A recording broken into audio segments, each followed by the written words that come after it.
नमस्कार दोस्तों, बहुत बहुत स्वागत है आपका एग्जाम गुरुजी के वीडियोस में। और इस वीडियो में हम बात करने वाले हैं जो असिस्टेंट प्रोफेसर के इंटरव्यू चल रहे हैं, उसी क्रम में स्पोर्ट्स ऑफिसर और जो लाइब्रेरियन है, इनके इंटरव्यूज की डेट भी आ गई है और लगभग इंटरव्यू के लिए अब ज़्यादा समय भी नहीं रह गया है। और हमारे यहाँ जो इंटरव्यूज दे रहे थे छात्र, उनके अनुभवों के आधार पे जो हमने अभी तक कमियां देखी हैं, जो वर्तमान में इंटरव्यूज चल रहे हैं आयोग पे, उनका स्वरूप कैसा है, किस प्रकार के क्वेश्चंस आ रहे हैं, उनके एक्सपेक्टेशंस आपसे क्या हैं। हमारे पास अभी तक इतने सारे छात्रों ने जो भी इंटरव्यूज दिए हैं, उनको हमने किस प्रकार से देखा, उनका अनुभव वहाँ क्या रहा। क्योंकि हमारे यहाँ क्या होता है, जो भी छात्र इंटरव्यू हमारे यहाँ देते हैं, उसके बाद वो आयोग में जाते देने, तो मतलब या तो उसी शाम को या तो अगले दिन हम लोगों का उनके साथ फीडबैक कॉल जरूर होता है, जिसमें हम लोग देखते हैं कि उनका अनुभव क्या रहा वहाँ पे, ताकि हमें जो आने वाले छात्र होते हैं, जो अगले इंटरव्यू, क्योंकि रिजल्ट आने में एक समय लगता है, लेकिन इंटरव्यू तो डेली चल रहे हैं, तो हमारे जो अगले स्टूडेंट्स हैं हम उनको क्या कर सकें, उसके लिए उनको अवगत करा सकें, उसके बारे में जानकारी दे सकें कि आपको इन इन चीज़ों को और अच्छे से क्या करके रखना है, प्रिपेयर करके।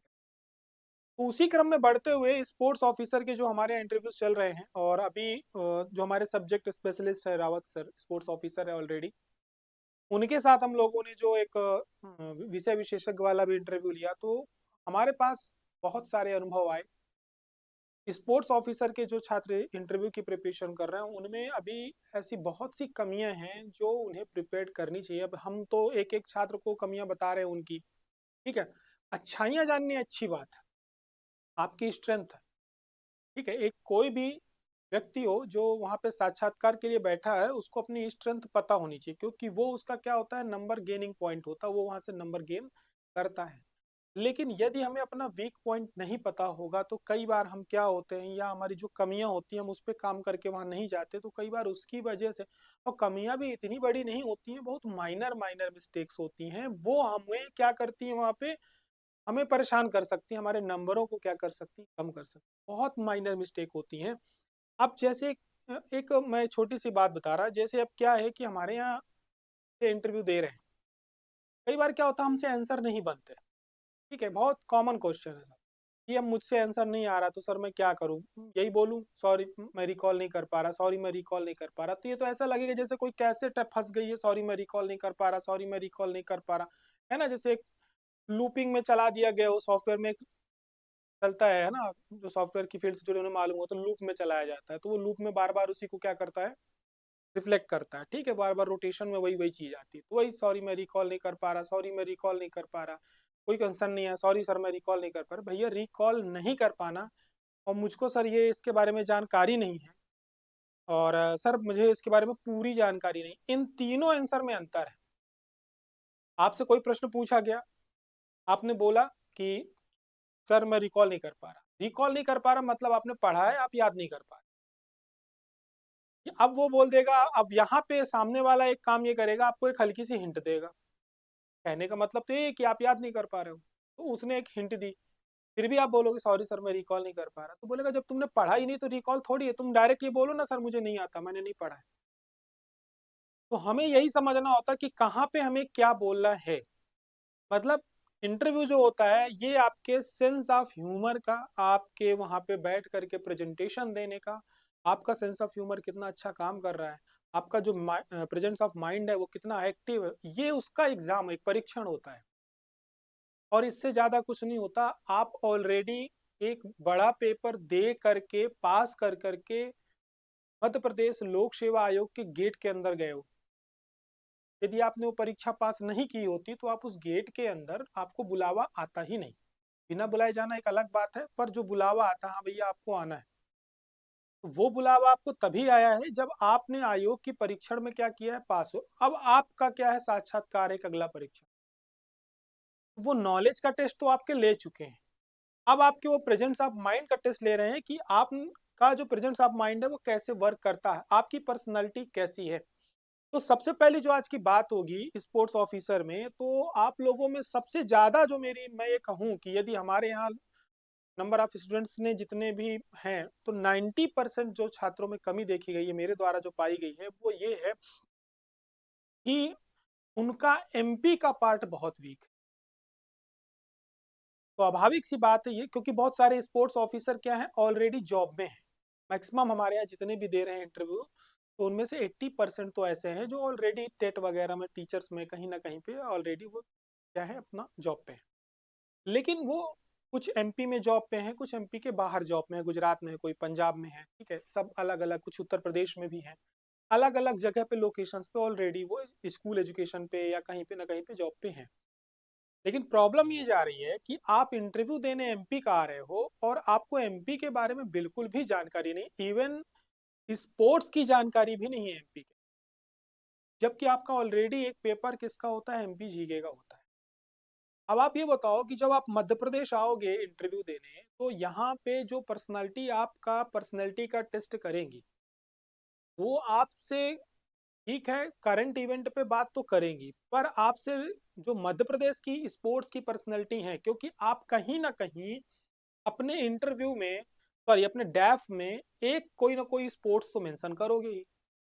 स्वाभाविक सी बात है, आप लोगों के जो भी डैफ हैं, कोई क्रिकेट करेगा, कोई बैडमिंटन करेगा, कोई आपका ताइक्वांडो करेगा, कोई आपका है ना मैराथन करेगा, एथलेट्स में जाएगा कोई, ठीक है, किसी में भी जाएगा, तो कोई ना कोई आपका स्पोर्ट्स की जो आपकी स्पेशलिटी तो रहेगी।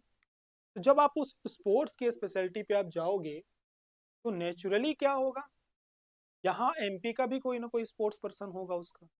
यदि आप क्रिकेट डाल रहे हो, तो एमपी में बहुत क्रिकेट पर्सनैलिटीज है, आज से नहीं है, अंग्रेजों के जमाने से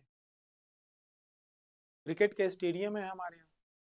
हॉकी में जाओगे तो हमारे यहाँ हॉकी के भी नामी गिरामी खिलाड़ी रहे, ठीक है। अब एथलेट्स में भी आने लगे हैं, बाकी के इवेंट्स में है ही, ओलंपियन है, ठीक है। ओलंपियन के अलावा जो हमारे यहाँ जो दिव्यांगों के खेल होते हैं, उनमें भी हमारे यहाँ बहुत अच्छी बड़ी बड़ी पर्सनालिटी जो ओलंपिक में पार्टिसिपेट की हैं, इंटरनेशनल लेवल पे उन्होंने अवार्ड पाए हैं, राष्ट्रीय स्तर के अवार्ड पाए। कम से कम आपको उनके बारे में जानकारी होनी चाहिए, क्योंकि ये क्वेश्चन आपसे वहां पूछे जाएंगे कि इस साल जैसे नेशनल अवार्ड ही मिल रहे हैं, इस साल, पिछले साल, या कोई बड़ी पर्सनैलिटी रही है जो काफी चर्चा में रही है, अभी वीमेंस टीम है, जीत करके आई है वर्ल्ड कप, फर्स्ट टाइम जीती है, तो अपने एमपी की एक खिलाड़ी रही है। उनकी लोकेलिटी क्या है, स्पेशलिटी क्या है, कौन है, आपको पता होना चाहिए। ये कमी बहुत ज्यादा देखी है कि आप एमपी की पर्सनैलिटीज को आप ध्यान ही नहीं दे रहे हो, ठीक है। तो ये काम आप लोगों को देखो, एक तो पहले ये करना पड़ेगा कि आपको मध्य प्रदेश की जो भी स्पोर्ट्स पर्सनैलिटी हैं, आपको उनको कवर करना होगा। दूसरी बात, आप एमपी में जॉब करने आ रहे हो यदि अदर स्टेट से, तो आपसे एमपी के बारे में थोड़ा बहुत तो पूछा जाए, आपको उसको पढ़ना चाहिए। इसके अलावा अब बात होती है यदि कि अब आपका जो डैफ होता है, आपके डैफ में, मैं डैफ से रिलेटेड ही बात कर रहा हूँ, आपने स्पोर्ट्स डाला है, तो उस स्पोर्ट्स के दो सेक्शन होते हैं, एक वहाँ के स्पोर्ट्स पर्सन होता है, दूसरा उस स्पोर्ट्स के जो क्या कहते हैं, नियम कानून, उसके खेल कायदे होते हैं, वो होते हैं। क्वेश्चन दो ही जगह से बनेंगे, या तो उस खेल आपकी हॉबी में आता है, तो उस खेल के बारे में आपको जानकारी होनी चाहिए, साथ ही उसके खिलाड़ियों के बारे में भी जानकारी होनी चाहिए, राष्ट्रीय स्तर, अंतर्राष्ट्रीय स्तर, और वर्तमान में यदि आप प्रादेशिक स्तर का कोई खिलाड़ी है, तो उसके बारे में आपको पता होना। यदि ये नहीं पता है, तो कहीं ना कहीं आप किस में जा रहे हो, माइनस पॉइंट पे। दूसरी बात करी जाए कि जब आप डेफ फिल कर रहे हैं और आप अपने डेफ में अपनी हॉबीज डाल रहे हैं, तो हॉबीज में यदि स्पोर्ट्स है, तो अच्छी बात है, उसके बारे में पता है। स्पोर्ट्स के अलग जा रहे हो, आप बियॉन्ड स्पोर्ट्स जा रहे हो, आपको उसके बारे में भी प्रिपरेशन थोड़ी सी करनी होगी, क्योंकि हमारे यहाँ कई ऐसे रहे हैं जिन्होंने, क्या हुआ कि अपनी जो उनकी योग्यताएं हैं, अतिरिक्त योग्यताएं हैं, उनमें तो उन्होंने स्पोर्ट्स का पूरा सब कुछ डाल दिया एक्सपीरियंस्ड में। हॉबी में उन्होंने क्या कर दिया, अपने मन से चेंज किया, मतलब मैं क्या बोलूँ, ऐसे ऐसे लोग हैं, उन्होंने डाल दिया कि वो कुकिंग, क्या डाला हॉबी में, कुकिंग। अब उनसे पूछा गया कि भैया आपका कुकिंग में क्या बनाना पसंद है, उनके दिमाग में नहीं आया कि कोई ये भी पूछ सकता।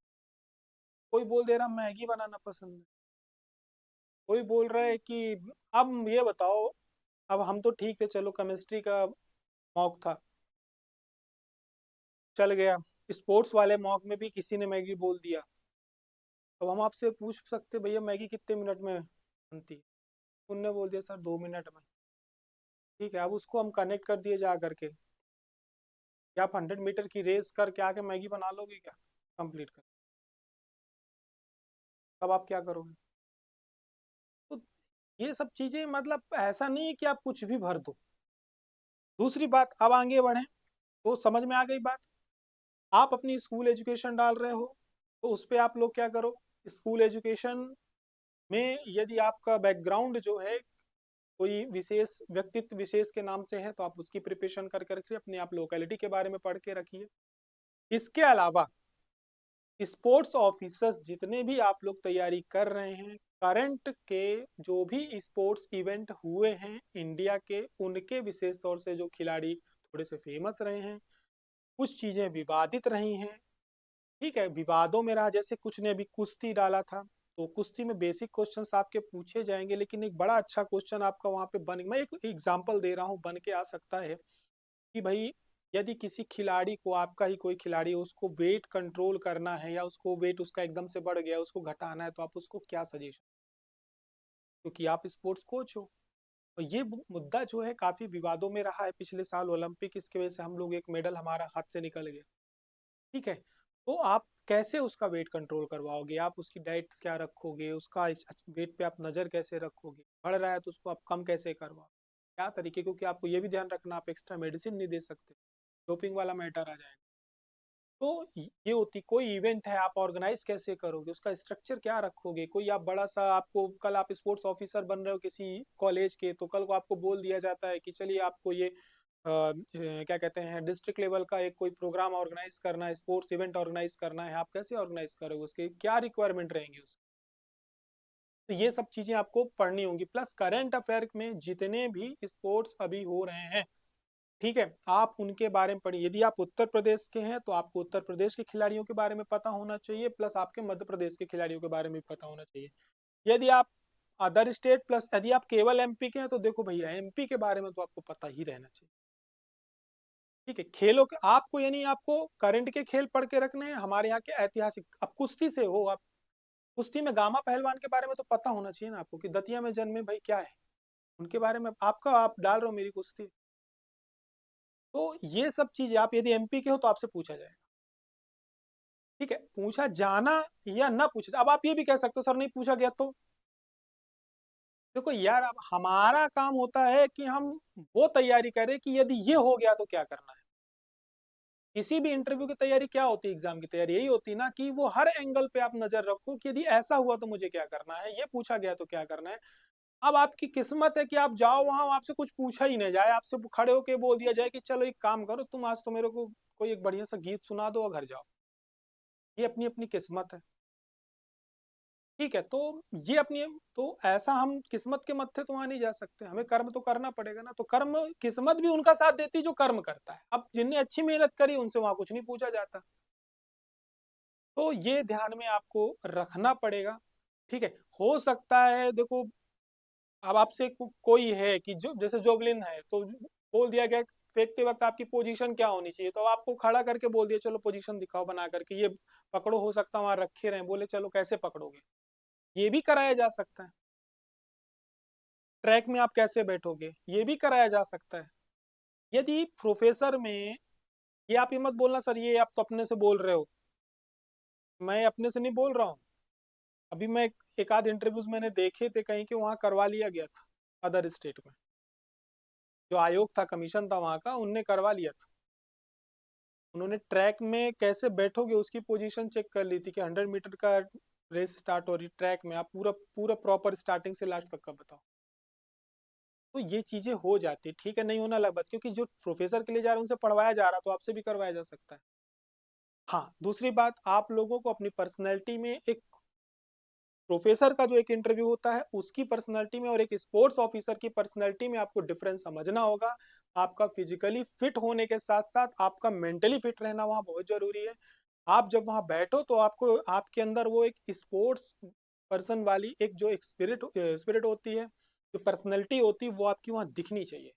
तो आप लोग जो भी तैयारी कर रहे हैं अभी से अपने आप को, जैसे एक स्पोर्ट्स पर्सन हमेशा बिल्कुल नेट एंड क्लीन रहता है, बिल्कुल चीजें उसकी बहुत परफेक्ट रहती हैं, उस प्रकार से आपको वहां जाना होगा। आप असिस्टेंट प्रोफेसर के नॉर्मल एक छात्र सभ्य व्यक्ति की तरह नहीं जा सकते। अब आपको सभ्यता के साथ साथ आपको एक स्पोर्ट्स पर्सनैलिटी वहां पे बन करके बैठना भी होगा। आपको जब बैठना भी है वहां, वो भी बिल्कुल लगना चाहिए कि हाँ, कोई एक स्पोर्ट्स पर्सन बैठा हुआ है। ठीक है, आपके आंसरिंग से लेके हर चीज़ को वहाँ पे ऑब्ज़र्व किया जाएगा, हेयर कट भी आपका वहाँ ऑब्ज़र्व किया जाएगा कि क्या ठीक है, लटकन-वटकन लगा के चले गए वहाँ पे तो वो काम नहीं चलेगा। तो आपको इन चीज़ों का भी ध्यान रखना है। करंट के जितने भी मैच, गेम सब चल रहे हैं, वो ध्यान रखना है, लेकिन जो गेम्स आपने अपने हॉबीज़ में, अपने रिज़्यूमे में, डेफ में आपने मेंशन किया हुआ है, उसके बारे में कि हिस्ट्री से लेके बाकी चीज़ों के बारे में आपको पढ़ के रखना पड़ेगा। अब रह गई बात कि जो सिलेबस होता है, आप लोगों का एग्ज़ाम होता है, उसके बारे में आप ओवरव्यू पढ़ के रखिए। नया जो वो आया है हमारा क्या कहते हैं नीति आई, शिक्षा नीति आई है, उसमें स्पोर्ट्स कंपल्सरी करा गया है, तो उसके बारे में थोड़ा-सा पढ़ के रखिए, उसके बारे में आपसे वहाँ पूछा जा सकता है क्योंकि कंपल्सरी कर दिया गया है, इसीलिए आपकी भर्तियाँ हो रही हैं।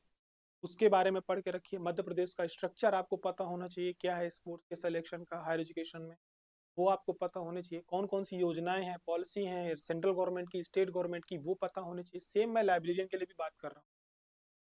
आप लोगों को भी इसी प्रकार से प्रिपरेशन आपकी करनी पड़ेगी, ठीक है? तो ये चीज़ें आप करके रखिए क्योंकि मेरे यहाँ जो अभी इंटरव्यूज़ चल रहे हैं, हमने जो अपना अनुभव किया है, उसमें जो मेन कमियाँ थी, जो मैं आप लोगों को बता रहा हूँ, ये कमियाँ बहुत पाई जा रही हैं और बहुत मतलब लाइटली ले रहे हैं इंटरव्यू को। ये लेना एक मैं मानूँगा बहुत बड़ी गलती है, बहुत ब्लंडर मिस्टेक है। अब मैं क्या कहूँ, हमारे यहाँ अभी केमिस्ट्री के मॉक देने आए हैं लगभग 5-6 बच्चे। मंडे को उनका अभी मॉक था, सैटरडे को हमारे यहाँ मॉक देने आए। मुझे इतना दुःख हुआ उनका सुन कर के, वो फर्स्ट उनका मॉक था हमारे यहाँ। हमारे यहाँ नहीं मतलब उनका मॉक ही फर्स्ट था। अब ये बताओ आप मेरे पास सैटरडे को आ रहे हो, संडे को छुट्टी है, मंडे को आपका मॉक है, मैं आपकी क्या बताऊँ? मैं कमी बताऊँ आप लोगों की कि आपकी पॉजिटिव स्ट्रेंथ है वो बताऊँ? क्योंकि टाइम ही नहीं ना हमारे पास इतना। और इतने टाइम में आप अपने अंदर सुधार कैसे करोगे? क्योंकि जो कमियाँ आपकी दिख रही हैं, उसमें एक समय लगता है, कम से कम 7 से 8 दिन लगते हैं। और जितनों ने भी हमारे यहाँ इंटरव्यू दिया है, हमने कुछ लोगों के इंटरव्यूज़ डाले भी हैं यूट्यूब पे, अभी आने वाले समय में क्योंकि मैं अभी थोड़ा-सा कुछ हेल्थ उसमें इमरजेंसी में हूँ, पिछले 2 महीने से, आने वाले कुछ महीनों तक और रहूँगा, 1 डेढ़ महीने, 2 महीने। तो उतना समय शायद नहीं दे पाऊँगा, लेकिन जो मैंने अनुभव किया है कि हमारे यहाँ जो पहले भी छात्र रहे हैं, हमने उनको जो गाइड किया, बताया कमियों पे उन्हों 7 से 8 दिन, 10 दिन कमियों में उन्होंने बहुत मेहनत करी। आज 5th रैंक लग रही है, किसी की 4th रैंक लग रही है। इंटरव्यूज़ में नंबर 95 तक पाए हैं हमारे यहाँ से। उन्होंने बहुत मेहनत की है। अपने डैफ में मतलब अभी जो डैफ भी है ना, वो भी हमारे यहाँ 3-3 4-4 बार हम लोग वापस भरवा रहे हैं। डैफ में भी काम करना होता है। तो आप सब लोग इन चीज़ों को हल्के में मत लीजिए। कहीं भी तैयारी करिए, कुछ भी करिए, लेकिन अपने ऊपर काम करिए। इंटरव्यू भी एक एग्ज़ाम है, इसको ये मत मानिए कि आप कि मतलब ठीक है, चलता है, आप चले जाओगे वहाँ दूल्हा बन के बैठ जाओगे तो सब ताली बजा देंगे, ठीक है, नेक दे देंगे आपको, ऐसा वो सब नहीं होने वाला वहाँ। एक-एक नंबर की लड़ाई चल रही है, सिलेक्शन नॉर्मल चीज़ नहीं है। सिलेक्शन एक-एक नंबर की लड़ाई है, ठीक है, इसमें एक चीज़ बड़ी अच्छी है कि टॉपर 1 नंबर और लास्ट वाला भी बनेगा एक ही रैंक में, अधिकारी एक ही बनेगा, स्पोर्ट्स ऑफिसर, प्रोफेसर सब एक ही रैंक में। लेकिन एक-एक नंबर की लड़ाई होती है, एक नंबर से आप बाहर भी हो सकते हो और पश्चाताप के अलावा लास्ट में आपके पास कुछ नहीं बचना है। तो जब इतनी मेहनत किए हो, यहाँ तक पहुँचे हो, मेरा ये कहना है कि थोड़ा-सा समय अपने ऊपर काम करिए और अपनी पर्सनैलिटी पे काम करिए। हमें कई बार ऐसा लगता है कि हम सही हैं, वो सामने वाला बताता है कि आप कहाँ गलत। हो सकता है आपका आंसर देते वक़्त फेस के एक्सप्रेशन ऐसे हों, तो सामने वाले का ईगो हर्ट कर रहे हो आप। आप मना भी कर रहे हो तो मुस्कुरा के कर रहे हो। कई इंटरव्यूज़ हमारे यहाँ हुए हैं ऐसे। और ये सर भी बोलते हैं ना तो वो हँस देते हैं। और ये सर भी हँस के बोल रहे हैं, मतलब नहीं बन रहा, तुम्हारे अंदर कोई गिल्टी ही नहीं कि तुमसे नहीं बन रहा है। ये चीज़ हमें नहीं समझ में आती, ये चीज़ सामने वाले को समझ में। तो मेरा आप लोगों को ये एक जो एक समय था, वो देने का एक कारण यही था कि आप लोगों को थोड़ा-सा आगाह करना था। आप लोगों को 4 तारीख से इंटरव्यू है, तो आप सभी लोग इन चीज़ों पे काम कर लीजिए। इसके अलावा यदि छात्र हमारे यहाँ कोर्स ज्वाइन करना चाहते हैं, तो वो कर सकते हैं। सबसे पहला काम एग्ज़ाम गुरुजी में ये है कि देखो हमारा अब लगभग आप लोगों को पता होगा जो छात्र ज्वाइन कर रखे हैं, उनसे आप फीडबैक भी ले सकते हैं। हमारे यहाँ डैफ में बहुत काम हम लोग करते हैं, एक-एक चीज़ में काम करते हैं, पर डैफ में हम बहुत करते हैं क्योंकि डैफ ही आपको बताता है कि आप क्या, एक इंटरव्यूअर को शुरुआत कहाँ से करनी है वो डेप्थ देख के जानता है। तो डेप्थ में क्या-क्या क्वेश्चंस उठ सकते हैं, क्या कमी है, सारी चीज़ों को बताया जाता है। इसके बाद हमारे यहाँ ऑनलाइन मॉक होता है। ऑनलाइन मॉक फर्स्ट मॉक में ही हम आपको पूरा प्रॉपर बता देते हैं कि आपके अंदर ये कमी है। आपको सेकंड मॉक में जब आप विषय विशेषज्ञ के साथ बैठे तो आप अपनी ये कमियों को पे काम करके आएँ। ताकि सब्जेक्ट विशेषज्ञ जब आपके साथ बैठे तो आपके सब्जेक्ट में यदि कोई कमी है तो वो बताए, तो उसको आप कवर कर लें। थर्ड मॉक जो होगा वो आपका ऑफलाइन होता है, यहाँ पे सेंटर में होता है। तब तक आप प्रिपेयर्ड हो जाओगे इंटरव्यू। मेहनत तो करनी पड़ी, केवल हमारे अकेले मेहनत करने से देखो कुछ नहीं होना है, ठीक है? तो ये सारे सेशन होते हैं। सब्जेक्ट स्पेशलिस्ट हमारे हैं जो ऑलरेडी जॉब पे हैं, वो हैं। स्पोर्ट्स ऑफिसर वाले भी हम लोग वीडियोस डालेंगे, आप देखिएगा, आपको बहुत आनंद आएगा। और 8878445543 नंबर पे आप सभी लोग कांटेक्ट कर सकते हैं। 1999 फीस है, आप सभी लोग ज्वाइन कर सकते हैं। तो अपने ऊपर मेहनत करिए और चीज़ों को हल्के में मत लीजिए, ठीक है? बहुत कॉम्पिटिशन है और बहुत अच्छी जॉब है, शानदार जॉब है, तो उसके लिए तैयारी करिए। हमारी और आपकी मुलाकात अभी जो एक हमारे यहाँ जो अभी कुछ स्टूडेंट्स हैं जिन्होंने इंटरव्यूज़ दिए हैं और सेलेक्ट हुए हैं, तो उनके बहुत जल्द आप लोगों के इंटरव्यूज़ आएँगे और आने वाले 2, 4, 5 दिनों के अंदर हम बहुत सारे इंटरव्यूज़ आपको डालें। तो आप लोग उसको ज़रूर देखिएगा। और और भी कोई लगता है आपको कि कुछ चीज़ें जाननी है तो आप इस वीडियो के नीचे कमेंट कर देंगे, तो जो भी यथासंभव हम लोगों से हो सकेगा, हम कोशिश करेंगे कि उसको हम पूरा करें। तब तक के लिए आप सभी अपना ध्यान रखें, तैयारियाँ अपनी चालू के रखें। जय हिंद, जय भारत।